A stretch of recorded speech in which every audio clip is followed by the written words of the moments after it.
So I want to welcome everyone to our convening. And before we start, I'd like to introduce our LIFTS team, the Leslie Institute for Trauma Sensitivity.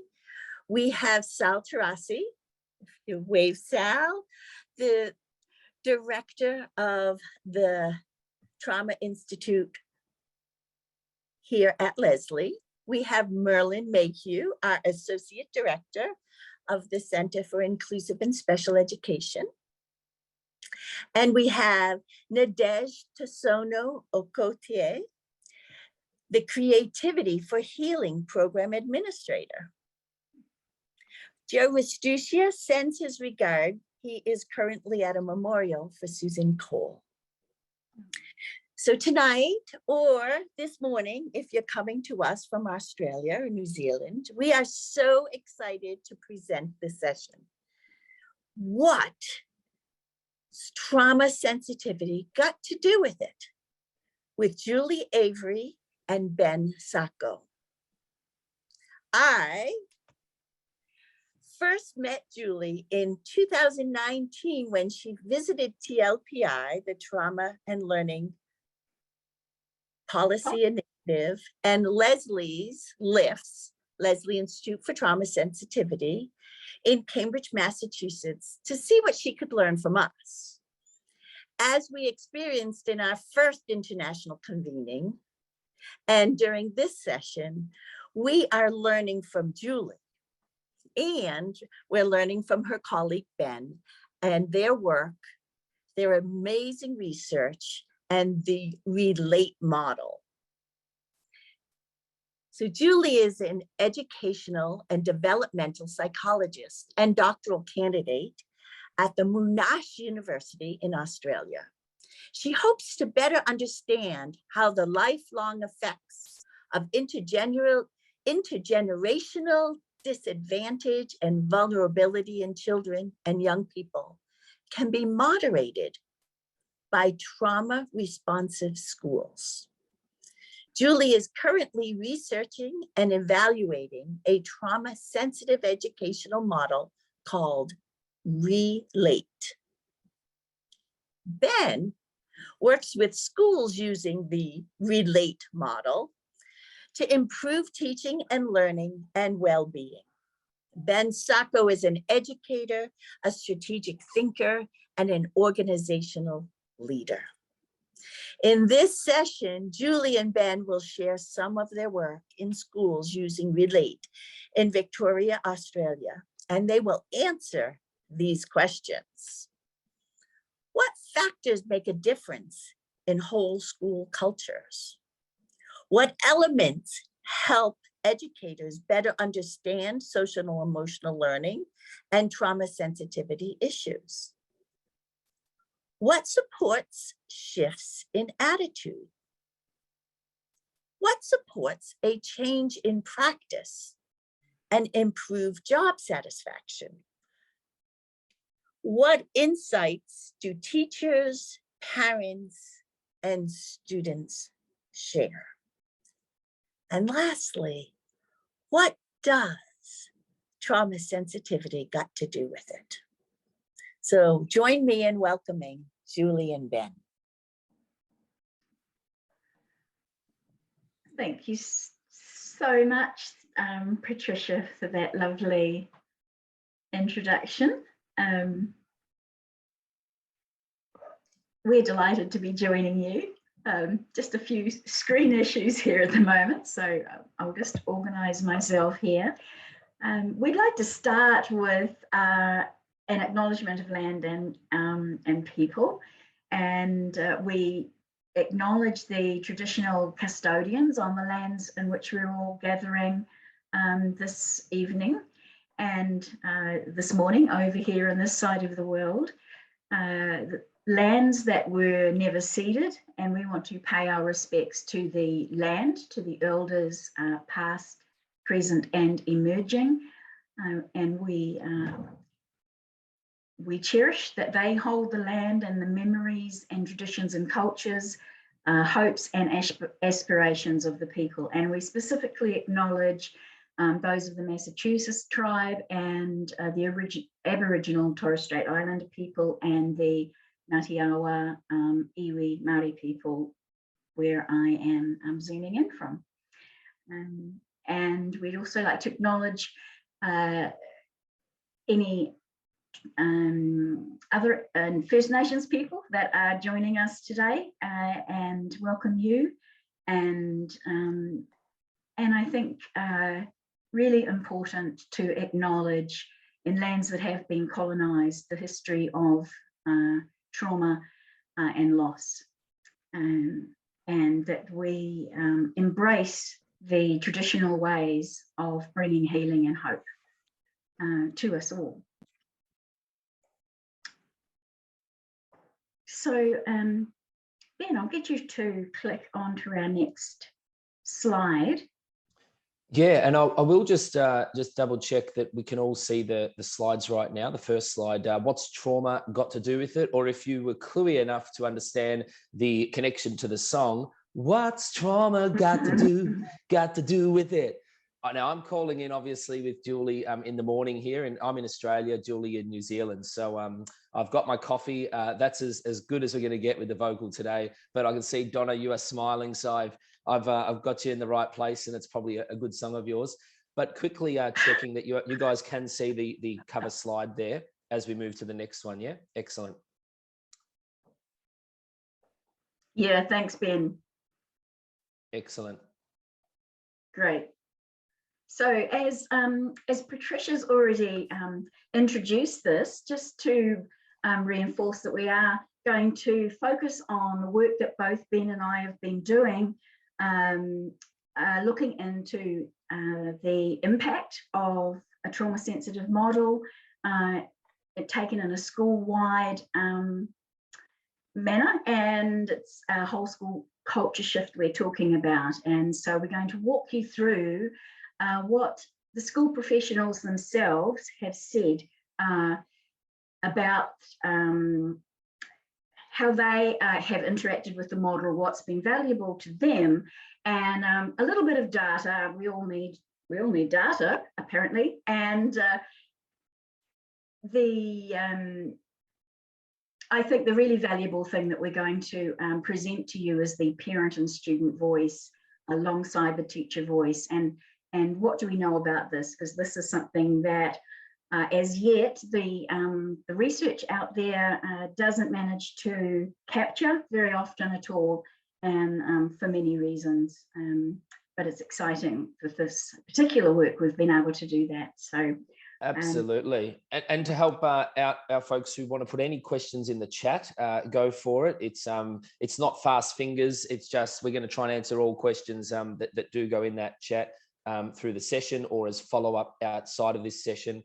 Of course, if there's an opportunity to have some dialogue exchange as well. So you can use the hand icon or in the chat, just say, I'd love to have I've got something to say about this.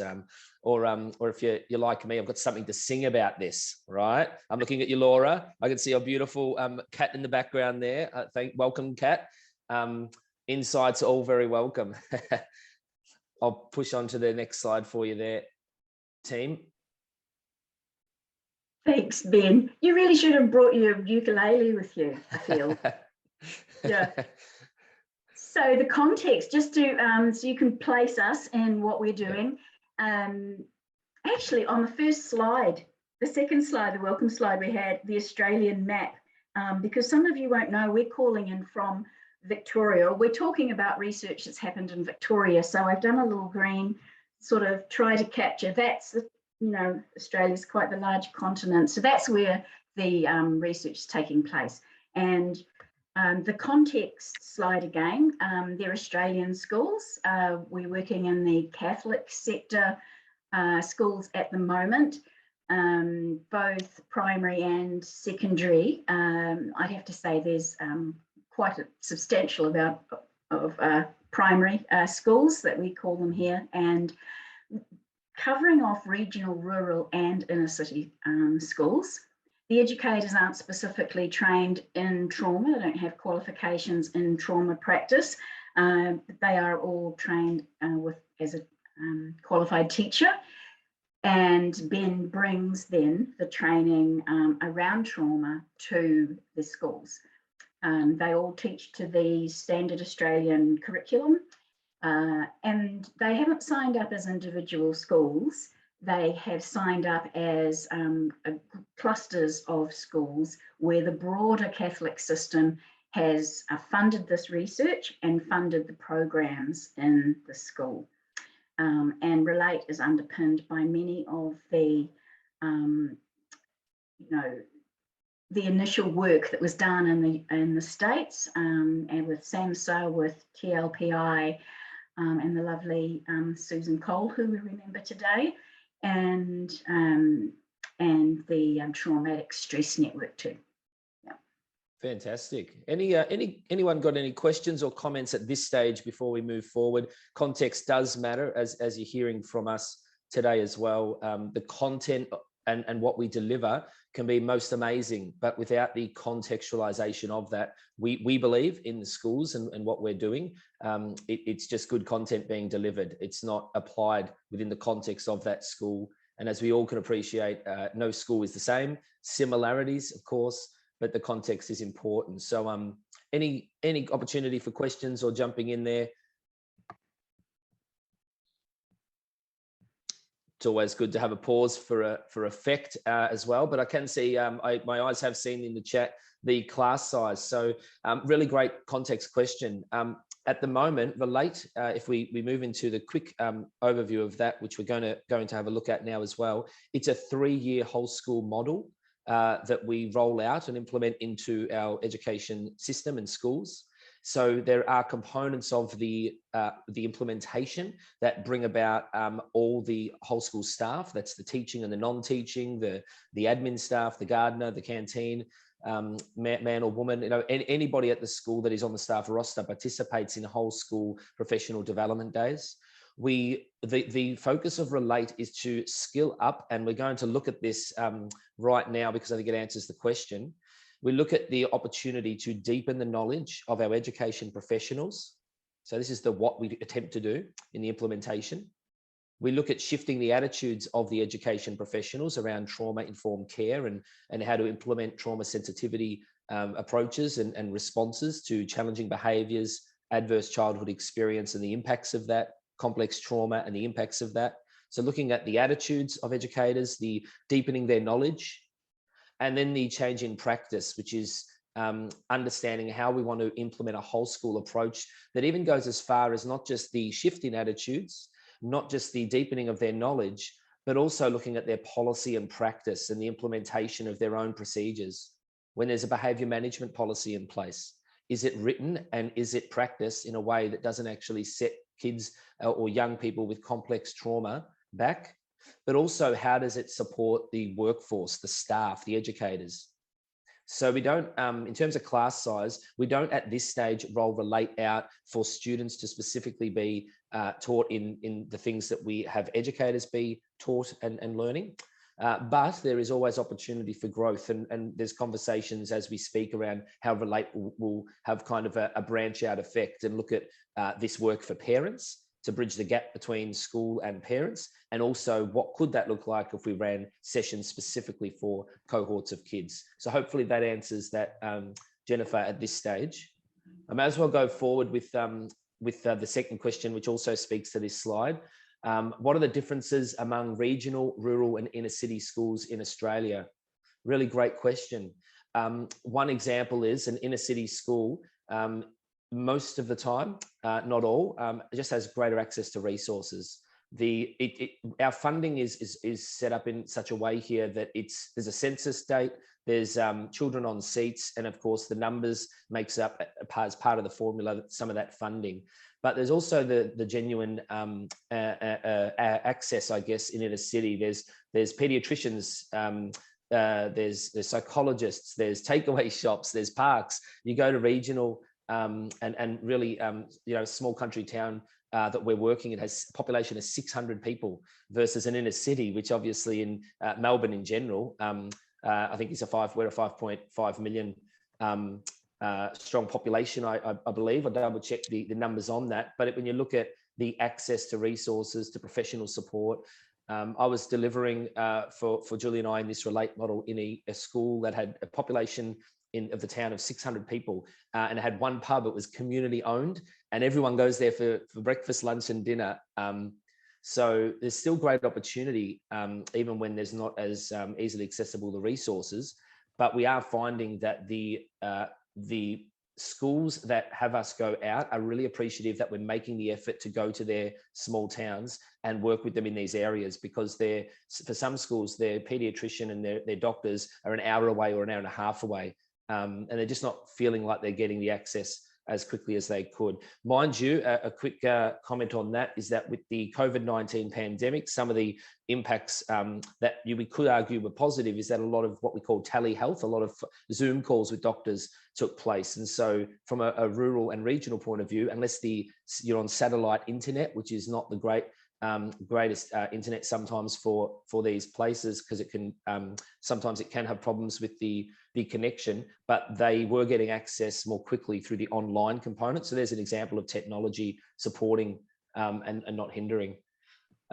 So I think that's really great context too, because it does speak to some of what we're going to look at in the implementation. Just a quote there from Cole: "The opportunity for teachers to be reflective, empowered practitioners appears to be key to changing school culture." I can see you all thinking, this is great. Okay, how do we deepen the knowledge, right? It's great to learn a lot of things. This is a quick look at the implementation of the model itself, and just gives you an idea. It's all very much linked and accessible on our website, of course, and we can provide post this opportunity here. We can provide this information if anybody would like it. But just a quick setting the scene again about context. The dark blue are your all staff professional learning days.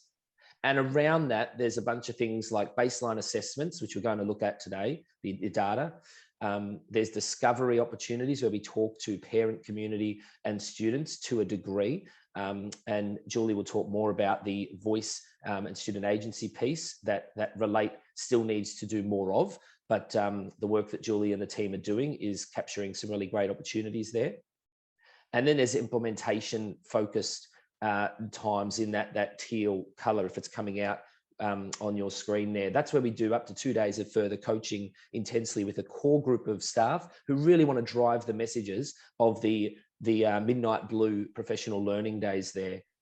So you can get a sense that this is a wraparound model, and in complex trauma, in dealing with adverse childhood experiences and the impacts, of course, we want to put a wraparound model around the individual, don't we, and help with the healing and the recovery. We see that as part of the model therapeutically for professional development. So we walk alongside our partners in this. Let's look at some data, right, in terms of the how we're doing this. What you're looking at in terms of the attitudes to trauma-informed care, the Traumatic Stress Institute in the States actually runs the Arctic survey. We've partnered with them to administer this. We do this twice a year for 3 years for all of our schools that have partnered with us for Relate. This is a really cool example to show, if you haven't seen it before, what you'll see are 3 variations of the green colors. The first band is learn, middle band is grow, third band is thrive. This is an example of a time point 1 where we took the data versus a time point 2. The time points are 10 months apart. So you're looking at February of last year for this de-identified school, and time point 2 being about October. Now, what's worth understanding in context here is this is one of our initial pilot schools. So they already perform quite high in the time point 1, which is your orange. But typically we see time point 1s sitting in the first band and the first half of the middle band. But as you can still get a sense here, what we're actually seeing, minus the self-efficacy where we saw a drop, we see an increase in time point 2 compared to time point 1. What we know is we are getting data now that is demonstrating a shift in teacher attitudes. So as an example, the responses, subscale 2, just to unpack 1, that looks at the way in which we respond to challenging behaviours and situations, our educators responding with compassion and care versus consequence-driven and punitive approaches. So this school is increasing in their ability. They're just through the thrive band with how they respond with compassion, empathy, creating a space of vulnerability to support young people through their decision-making. And that's a fantastic attitude shift when we look at that. The arrow that's on self-efficacy, wanted to pinpoint, there is a drop. Self-efficacy, as we know, the belief that we can do some really great things and we can accomplish. Collective efficacy is talked about, I know, in the States a lot with Peter DeWitt and a lot of other thought leaders in the education space. But self-efficacy here did drop. And one of the reasons we believe it dropped is that time point 2 happened with some very serious lockdowns around COVID in Melbourne, Victoria, in Australia. And we saw a lot of teachers, because it was October, we saw a lot of teachers tell us that they are drowning in a lot of the workload and the stress. They're at risk of burnout with some of the things they were talking about. And so we think that that took a hit to their belief to make a difference, right? With challenging behaviours and the way in which these things can trigger staff and the vicarious trauma components. We very much do believe that when we get time point 3 data, we'll get a sense of whether we've course corrected or whether we have a real challenge here on our hands. Actually, Ben, another interesting thing about that self-efficacy in the literature around new programs starting up in schools is that is a typical response, that there has been new learning, but there is still a sense of new ground, and you can lose some confidence until you've got traction with that. And once you see, time passing and constant use, then you see that scale change, which is... And this is why, Julie, we love that you're a part of the evaluation, because you can help make sense of some of these things from your brilliant lens. And that's a fantastic learning. This group has probably thought that, schools, education systems, initiative overload, could there be a correlation here around that, which would be meaning that we're still having a shift occur in the attitudes to trauma-informed care. Let's look at the confidence here, the same ARDIC scale, and it looks at confidence. Here's an example of time point 1 and time point 2 in terms of colors here. And I am assuming that the colors are readable, they're coming out okay. And of course, any respect to anybody who I don't know has challenges around colors or colorblind. We are using certain colors in this, so I want to be respectful to that. Orange is the no confidence at all. In time point 1, check that out, folks. It's exciting to see that we have been able to shift the dial here. Time point 2, again, 10 months apart. This is part of the same de-identified school. We've actually shifted the no confidence. We've really catapulted the blue. If you think about in terms of the colors and what they represent, and the blue being moderately confident. But look at that. Look at the very confident is still maintained around the same level, but the blue, we have shifted the dial here. The respondent rates, they didn't drop off too much in this school. So we are looking at a similar sample size of people who responded. I want to show you something else really cool. Here's school A. Same idea. And again, school B, just more examples of seeing that orange line disappear at time point 2 or be minimized. We are very proud that what we're actually hearing and seeing on the ground with our schools is that they feel more confident approaching challenging behaviors, complex trauma, undiagnosed mental health challenges, that they're not just saying that's a naughty child who doesn't want to be here. They're actually shifting the approach and saying that child is presenting with challenges. We don't have a book that tells us everything, nor should we. We're a school. We have a role to play among other external to the school agencies. But we are actually in it to try and approach a response that is suitable to the needs of the individual. And we feel confident doing it, right? I'll show you something else. Some cool data before I data you out on this one. We wanted to understand in the professional quality of life scale, the ProQual. This is again, the how in attitudes, right? We wanted to understand, do teachers and education professionals still find satisfaction in the work they do? We wanted to measure or get a read on burnout and, of course, secondary traumatic stress, the impact, as you know, of working with, in a helping profession, those that are experiencing or having lived experience of complex trauma or the impacts of adverse childhood experiences. And sometimes we wear those stories ourselves, and it can change our eating habits, our sleeping habits, and our relationships with partners. We can be more grumpy because we're all about what we can do to save the child we really care so much about. What we are seeing in terms of the message on here is that we are seeing that there is no major risk of burnout. There is no major risk of secondary traumatic stress, and there's no major risk of teachers being fatigued enough to want to leave the profession, because we're trying to address that very important need of teacher shortage. Education sector does have a challenge around recruiting not just talent, just good people that want to be in our industry. And we're just very proud of what some of this data is showing. I did have an added slide, and in closing this data up, this is actually a slide from Monash University's work that just gives you a sense of the green is what we want to see. It means high compassion, and it's a positive sign for some of those categories like compassion satisfaction. And for burnout and secondary traumatic stress, we want to see yellow or green, which is again high. We don't want to see any reds in this. Red for any of this would suggest that we have some challenges. And so they're kind of, if you think about it, they're individual respondents in rows that we've just sort of pulled out to give you an idea of color coding. And our educators get this data and they get opportunities to unpack this data. But what we are seeing is a shift. To go back to that first slide, we're seeing a deepening of the knowledge is helping a shift in attitudes, and we're starting to capture data to see this now. So some of the how is through the delivery and the data collection mechanisms that we've made as part of standard, the Relate model rollout.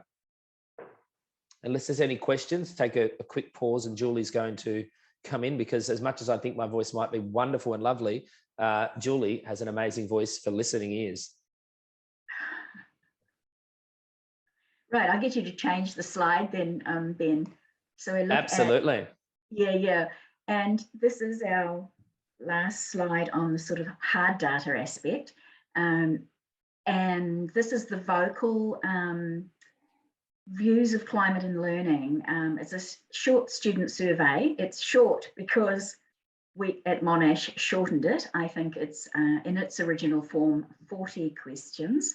And what we wanted to do was to have some way that students and their caregivers could click on a QR code and go into a survey and make tick box selections, as well as be able to make comment, so give a narrative of their own. So this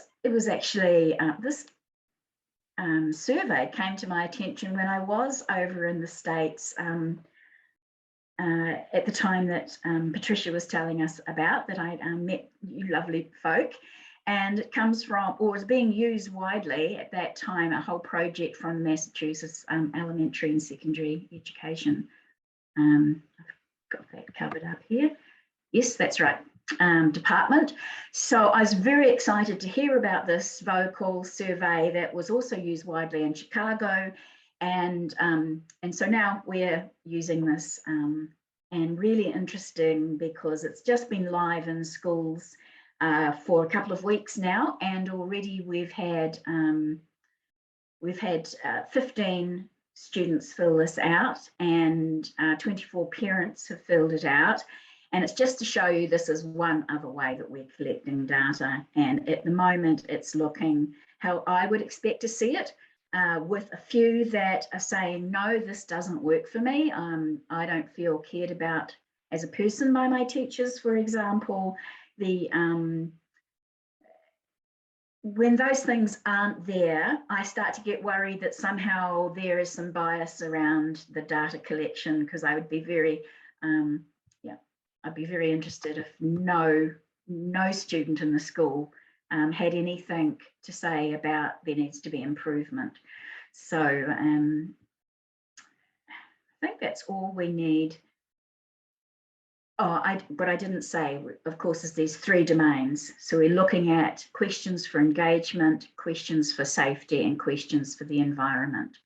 And we're trying to match that up with what is the sense of the culture of the school, and whether we've got data saying, oh, this is a great school according to the Arctic survey, but let's hear from the students and the parents a bit more. So this is just one way of doing that. And there's been some chats. Have you been responding to those? I've just been popping in, if it's helpful, the names of these surveys that we use as part of our Relate model and the rollout, if people were interested to look further at these things. Because the how, as we're talking about, how we go about something is also encompassing, as you can see, the way we collect data to give an understanding of evidence of impact, right? That we're making we're making that a difference in the right kind of ways. So I just thought it'd be worth people having those there. I believe this will be possibly made available anyway as a PDF attachment. So yeah, if you're madly writing things down, I think that'll be available. If you wanted to take pictures at the end, Julie and I are happy to pose. And have I got you there? Yeah, I've got a few people. Laura's pumped, she's smiling. So good, just checking in, keeping it real. I will push on though to the next slide, to change in practice, right? Because sometimes people say, okay, we've seen a lot of data and you've given us a great little overview and a snapshot in the best way we can on Zoom of some of this, right? Obviously there's so much we can go into and we can all deep dive into, but we want to do it in a layer as we go, and build incrementally, right? So we don't overwhelm and we can sponge the goodness from what we're talking about. Here's another way to demonstrate a change in practice, the ways that we're seeing things in practice. So again, delivering great content around trauma-informed practice and trauma sensitivity, around the ways that educators can respond to the needs of young people, and not from a position of stress themselves.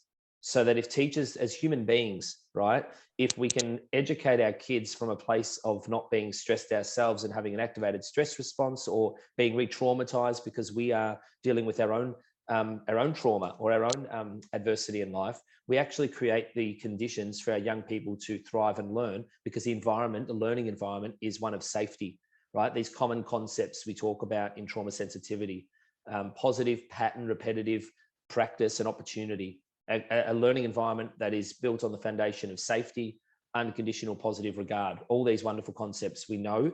And what we're seeing is the change in practice. We're seeing, as an example, we're seeing staff self-report less around stress and fatigue, as we saw in some of the other data. We're hearing as well that staff are more prepared for the stressful times in the year. And what we're hearing as an outcome as well is that there's an increase in this idea of trauma-informed practice by school leaders and staff. They want to take this up. They're seeing benefits of coming to the school and to their workplace with a wider lens on this. They're not concerned as much about how the word trauma and complex trauma makes them feel, and that feeling of fear of, I don't know, how am I going to help someone with that? It's not like that as much anymore. Instead, they're more so saying, hey, I'm trying these strategies, these breathing exercises. I'm embedding sensory tools with young people. I'm coordinating approach plans and putting safety plans in place. And, they're using language as well, which is really great. The change in practice is that instead of sending young people to an exit room and they realize that's excluding the child from the learning environment, they're creating environments within the regular classroom where that child can feel like they can work through what they're dealing with, but not in a separate room, seven or 10 kilometers away from all their friends, and their teacher. That sense of belonging gets disrupted because we think the right thing to do is to remove them and deal with the issue in a segregated way. But that can actually put these, as we know, these young people in a position of feeling neglected more, feeling like they don't belong, feeling like they're being told. I mean, it speaks to their cognitive bias, doesn't it? That their view of themselves and the world around them is not a positive one. I'll never do well at school. Teachers don't think I'm smart. I don't have any friends. My life will always be like this. What we're actually seeing is our schools are shifting the dial here through changing practice and reporting greater confidence in responding to challenging behaviours. They're also learning about supporting these negative statements that young people make. And they can sort of go through this process of saying, no, but we actually love that you're here. You have a lot to offer, right? I like you as a person, but I'm not impressed with your behavior. So separating person from behavior. These are the things we're seeing in the change practice. Not to mention schools saying we have for Australian schools, a 3-year strategic plan to develop, and they want to embed language that is trauma sensitive language in their planning documents. Remarkable, right? And a decrease in staff absenteeism. Really want to just highlight that. We are actually seeing that, COVID wasn't helpful, and we have challenges in Australia around, again, shortages and even what we refer to as casual relief teachers. There's some real challenges right now. COVID is still disrupting our schools. We still have schools going into a voluntary remote learning situation. They just can't get enough staff when staff are down. We've also in the flu season for us in that context. So absenteeism is high for different reasons, but in the reasons that we understand from an anecdotal point of view, teachers are saying, I want to come to school still because I'm seeing wins with these young people. They're not tiring me and they're not making me feel anymore as if I just want a week off to recover, right? And that's a wonderful mindset shift for our educators. And that's actually a real credit to the work that Julie, before I started with MacKillop and the team and the people that were building this idea of what Relate could offer, or trauma sensitivity in schools could offer, separate to MacKillop's Relate, just this idea that staff can feel less exhausted as human beings and connected to the work they're doing means that they're in a much healthier position to support kids with the right response for the right needs that the kids need at the time. Because we know that if we operate from fight or flight and the teacher is exhausted, they're in fight or flight mode. A child with complex trauma is in fight or flight mode, and what we have are, right? And we're starting to see teachers regulate themselves much more and learn more about them as human beings. And then, of course, our young people are getting so much benefit, not just our educators, for their own health and well-being. Julie, is there anything you wanted to add around the change in practice we're seeing? I think this well-being of teachers, you know, the study that I did across 5 states in the US, speaking with those who were in the thick of supporting schools to develop trauma-informed practices, all various sorts of models, none of them the same. The thing that stood out to them, and they would say straight up, and it's been the same thing in Australia, if we don't look after our teachers, this is not going to last. It's not going to even float. It's not going to happen. And we need to have a real alignment between what we say students need with what we do as adults in the school. And that was interrelationally as teaching teams, that we can't pay lip service to this and we can't call it self-care, because that, you know, putting the whole onus on teachers to look after themselves isn't how you go about the practice with young people. We don't throw all the onus of them becoming healthier and more socially engaged and self-regulated. We don't put it all on the student and say, here you go, you find your own resources and you do it in your own time. So in a trauma responsive context, in schools, we need to provide the same, look at it the same way for all teaching staff, all staff, administration, paraprofessionals, a whole lot. Absolutely. So in terms of tools and principles, Julie's going to walk through, okay, what's some of these tools that work on the ground? Like, what's the practical application of some of the theory that we're and the deepened knowledge piece that we're able to create for our educators? So in the greatest fashionable way I can, over to you, Julie. Oh, Ben, you've mentioned some of these already, but just to, you know, pull out the things that have been consistent high rankers from educators, and I'm sorry, I didn't explain the terms we tend to use. I'm always saying educators because I feel your support staff in classrooms play as vital a role as the teacher in the classroom, and their relationship between each other is also vital. So I'm seeing them broadly as educators. So the self-regulation plans are seen as, why did we never have these for all students, those who don't have behaviour issues right now? But how do we know how to help them come down from a stressed state when that does happen? And to have self-regulation plans for the staff that they have designed and their colleagues know what they are as well. So the zones of regulation, some folk in the States are really familiar with this, and this is where you've got 3 levels that are coloured, that are zones, that you could be in a calm and learning zone, that you could be in a slightly becoming more heightened and dysregulated zone, and then you're, you know, blowing your fuse in the most heightened zone. So it was understanding those and matching strategies negotiating strategies with students, actually having a little bit of fun of what works for me and what doesn't, and going outside the box of you can only do 2 different things, you know, having an actual toolkit. So that staff talked so highly about debriefs in the school when things went sideways that they felt this was something that, when they haven't had it before, made such a difference. And right alongside that was the opportunity to reflect on issues as they after they had unfolded, that the staff would get around with other colleagues and reflect on how this unfolded, this incident perhaps, and what their involvement, how it affected them, how they involved themselves, and what else could have helped. So it is seen again as a learning opportunity in the moment, which is how the teachers were working with the students as well. Same sort of reflective practice and debriefs with students.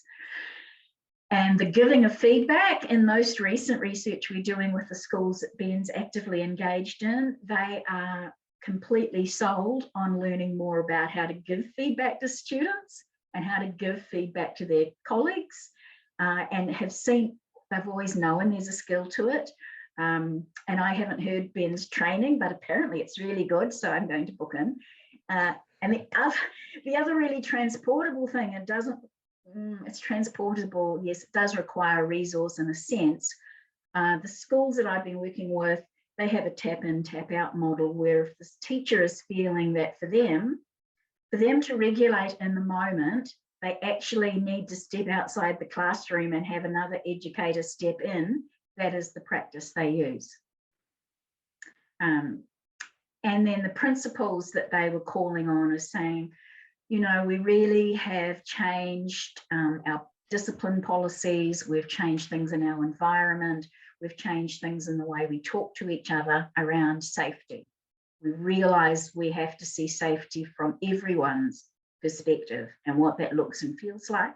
The collaboration, that bringing in a trauma sensitive, trauma responsive way of working has changed the felt collaboration within the schools, and that's with collaborating with your colleagues, collaborating with the students, and collaborating with the caregivers.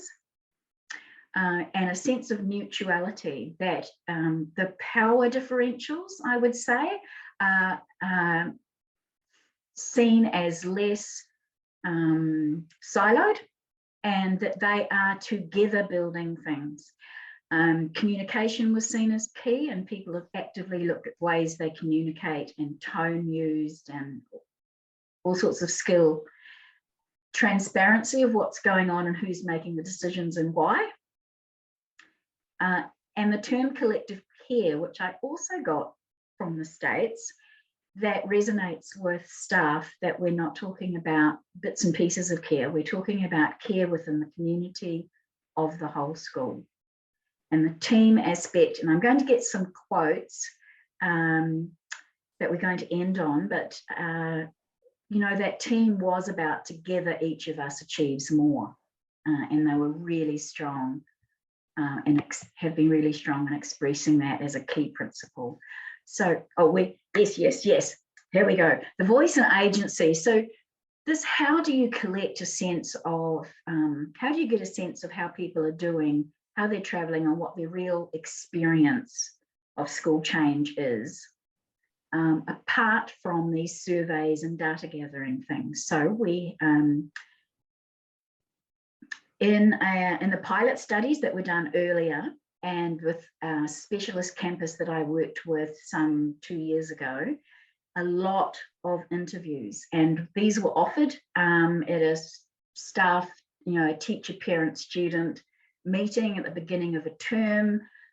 There's these researchers, here's who they are, here's what they would like to ask about. If you're interested, you know, there's a consent process and all of this. And surprisingly, a large number of caregivers and students took up this offer, and it did surprise me, the number. and there was a lot of teachers as well. So forgive me if it's going to seem like quote overload, but I have narrowed down hundreds of data points that we have analysed to see what are people saying. And I would like to go back to those pictures actually, Ben. You took my pictures away. So voice and agency, this, if I wasn't allowed to speak past this slide, that will be fine, because this is what's important. This sense of being held. When a message comes across students, teachers, and caregivers so strongly that you walk away from a week working with the school going, these people feel held collectively. And by held, they meant they felt understood. They felt that they could have real feelings and not be judged, but to be helped to come into calm spaces and be safe in themselves and in their environment. Teachers spoke of an incredible sense of collegiality. Actually, they said, we're here for each other. People read me and they know when I need help and they'll just appear. So teachers are appearing for others and saying, do you need a moment? And with students saying the same thing, the teacher understands me. The teacher knows when I need to take a moment. The teacher knows when I need to go to my safety plan and choose a strategy. And so there's the sense of being held and cared for in a collective way without judgment. And then the other photo, the image, is one of actually being anchored. When you need almost more than being held, you need a sense day in and day out that you're anchored. Someone's got you. Someone will help you with big emotions and difficulties on those days. And this includes parents. And this is where we'll come to the actual quotes. And I'm just going to do a quick look at our time because this is our last slide and we can address any other questions after this. So this is teachers. One teacher was saying their primary metric of success is human progress. Students exhibiting their best self in the moment, and it's about that first.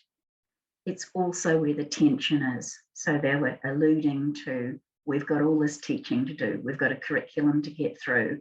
We're not going to be ranked on the sense of what our school is like from education authorities. But this is where we put our energy.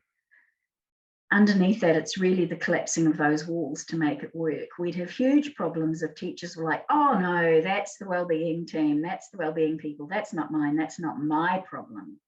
So there's a sense of all students were part of the school community and all teachers, therefore, responsible for all students. And then from a principal, this shift in identity, he was saying, teachers are actually just returning to relational practice. Almost like trauma responsibility isn't that new, but we've lost something and we've made a shift. There's been a curriculum drift into curriculum only, and we've left relational practice behind. So students, I do love it when things show up that connect all groups. Students are saying, we learn how to tell teachers about big emotions, how to actually talk about it instead of keeping it in. It's really calmer. I feel less stressed because I have left less pressure on me. And here, the stress basically just got lifted off me. I'm hopeful the teachers, I'm more hopeful the teachers try and make you become the best you can be. And I don't have, this was a bit of a tearjerker for me when I sat and interviewed the secondary level girl. She said, I don't have that many safe places, but this is a safe place for me. I mean, totally safe, that I feel like nothing is going to happen. And then the caregivers. I love this one. coming to this school, it changed me as well. It changed my frame of mind. I'm more flexible. I feel different about myself. And just keep clicking there. They truly know my grandson. He feels important. It's unbelievable. He is forthcoming with his problems now, and he'll come and talk to me. These were really dysregulated students. Being a part, so this is recently with the schools Ben's with, being part of this discovery day that they do at the beginning of introducing Relate, meant that our voices were valued, that what we had to say about the culture of the school matters. So there's that building community, building mutuality. Then I better shift my little. And lastly, I like that they take a positive spin on things rather than all the consequences and punishment. They don't give students an out, but they don't push either. They focus on what has been achieved, and it has made a massive change to my child.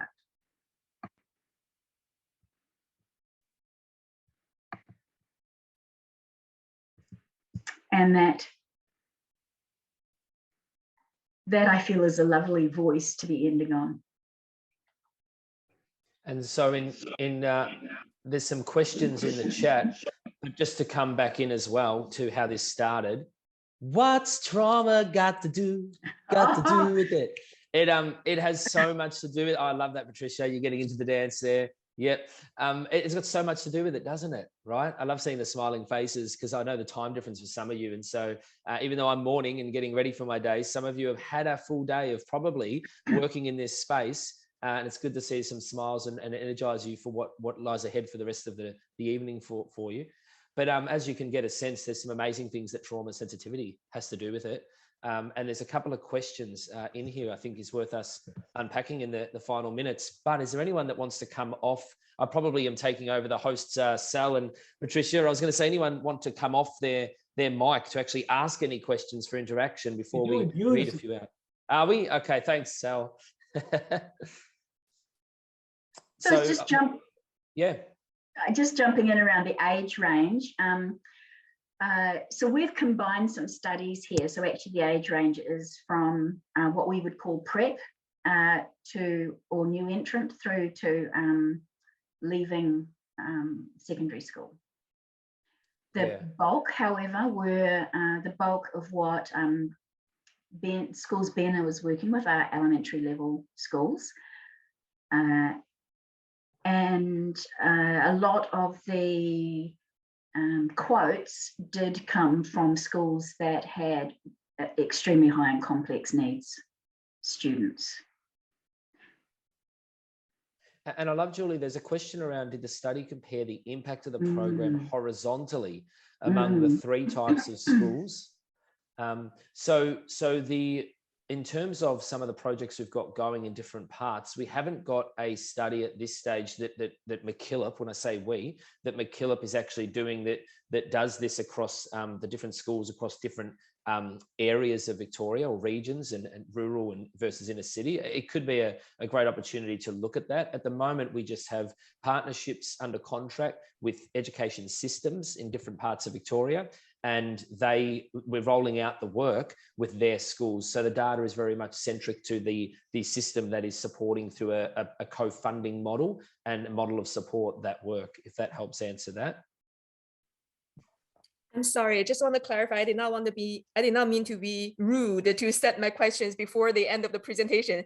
I was hitting the return key to hopefully separate my questions into like different paragraphs.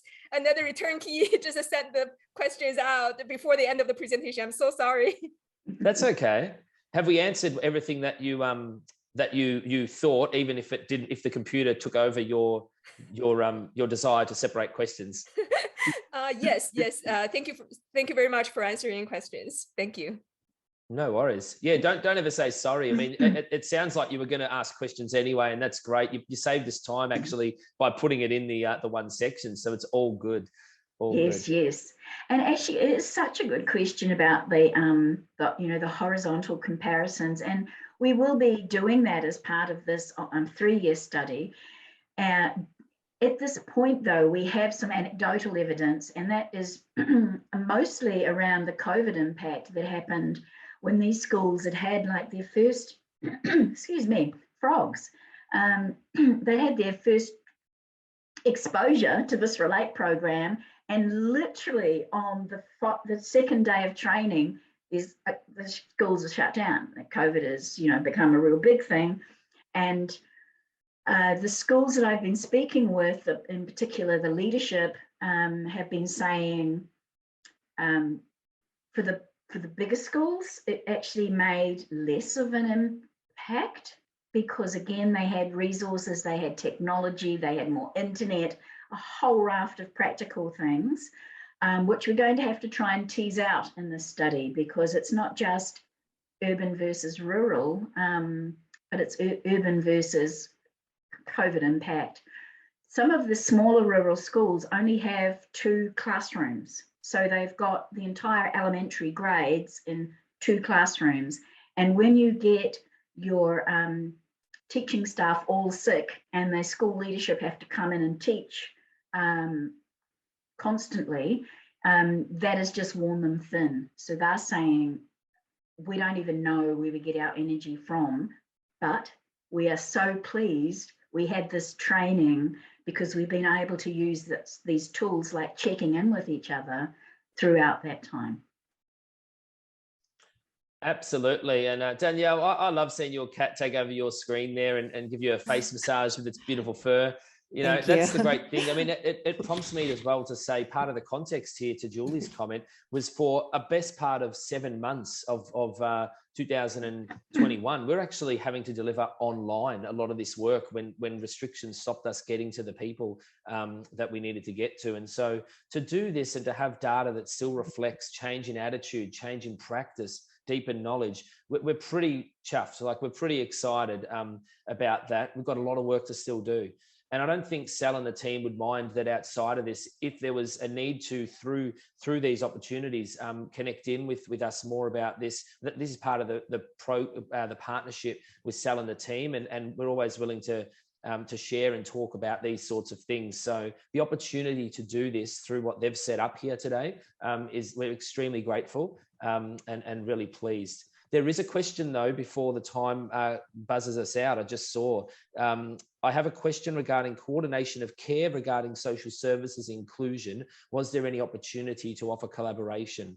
I can only speak from the implementation of the Relate model in schools. It's specifically MacKillop delivering this to schools. The inclusion as far as outside services and social services being involved, if they're already involved with schools, we have had social workers and speeches and psychs attend some of our sessions, but they haven't contributed to the model rollout from MacKillop's end. They obviously are working with schools anyway, and they're probably, from what we hear, they're very excited about the fact that the messages and what we're talking about is right up their alley of their discipline area. So it's probably giving them a bit of a platform further to do their great work, where schools might have said, I'm not quite sold on what you're saying there. And now they're hearing it a bit more loud and clear. Julie, is there anything to add to that from your experience? Actually, I get so excited because principals are saying to me about their governing body in Catholic education, these people need to get trained as well. What are they thinking coming into the school and not following our new way of communicating to each other, for example?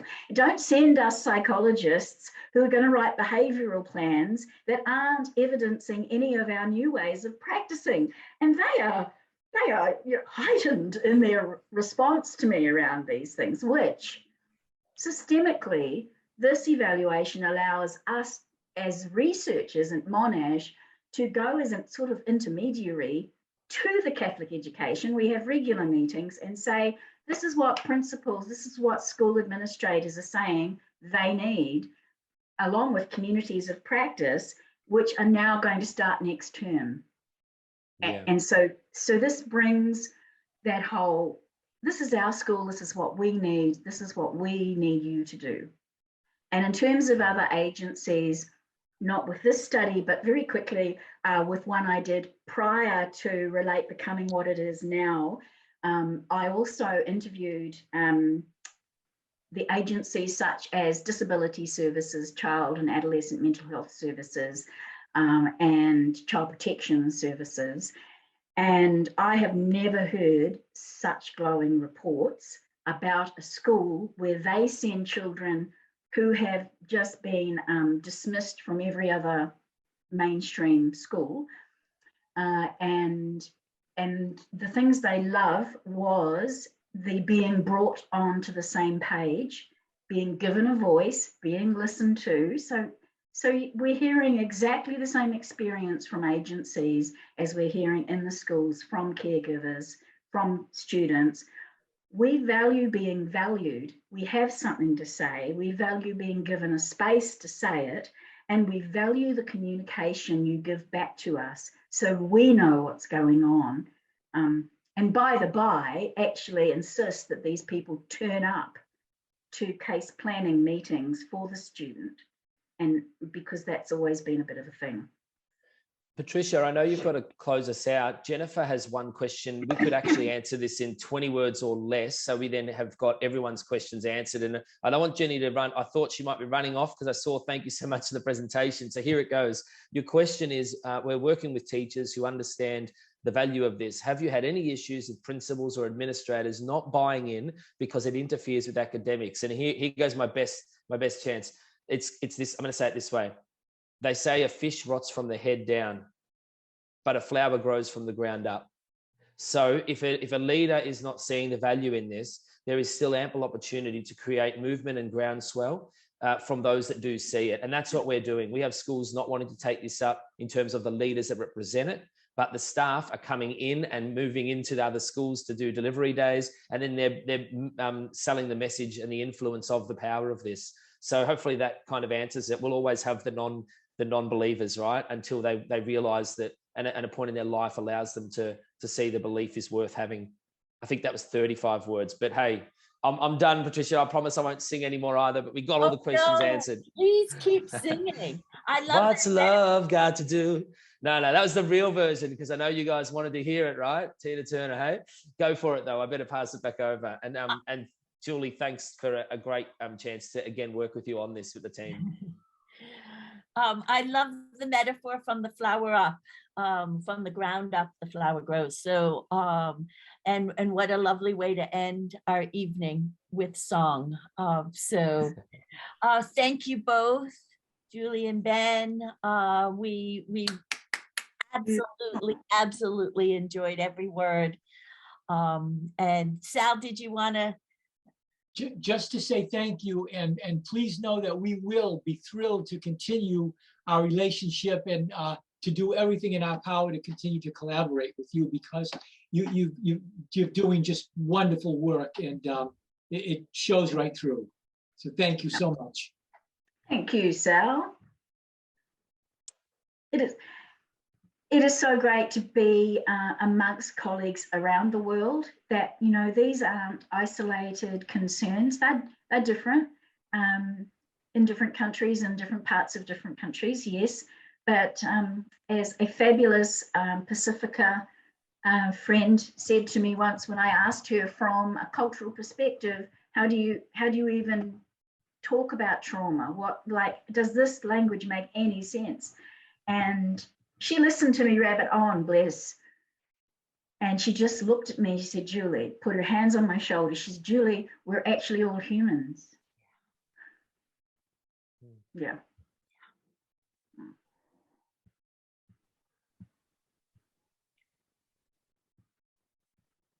One more time, Ben. What's love? God, to everybody, see us out for the recording, right? What's love got to do? Yeah, I know there's a few singers on this screen holding back, but I know I'm seeing what I'm feeling what I'm seeing, and I know you've got it. Karaoke next time, okay? We'll probably keep some of this as the bloopers for the recording, right? Show the happiness in such deep and hard stuff that we're talking about, but we've got to laugh and smile at the end of it, don't we? And thanks to the two cats that made an appearance. There you go. Have a great night. Thank you. See you, everyone. Bye. Bye. Take care, everyone.